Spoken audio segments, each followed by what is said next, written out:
A sewing tutorial of how to sew and pattern draft your own sleeping eye mask using cotton and silk fabric. Draw a straight line on a piece of paper. Using a large cup, draw 2 circles along this line. Connect the 2 circles together using a curved line and curve off the edges. Add a 1 cm seam allowance around the circles and along the line. Mark a halfway point on the circles. Cut around the outer edge of the sewing pattern, and this is what your face mask will look like. I'm using this beautiful cotton for the main fabric, satin for the eye area, wadding in between for padding, and some elastic. So let's get cutting out.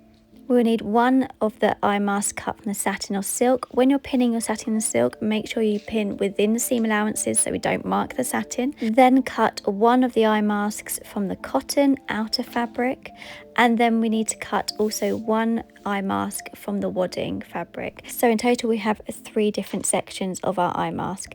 Measure the distance between your 2 ears around the back of your head and cut your elastic to that measurement. To sew the casing of the elastic, you want double the elastic plus 1 cm seam allowance around the outside. You'll have a really long rectangle. Then with right sides together, pin along the raw edge and sew along this edge, making a tubing. Turn this tube the right way round using a turning device. Pin a safety pin at the end of the elastic and thread the elastic through your tube, making sure you don't lose the other end into the tube, so it will look like this. Then you want to sew the ends of the elastic to the tubing just to hold in place. Pin the strap at the halfway of the circle edges point with right sides together like this, and then we start layering up our mask. You want the satin to go second and the wadding on the top. You want to pin into place and pull the strap through the top so it looks like this.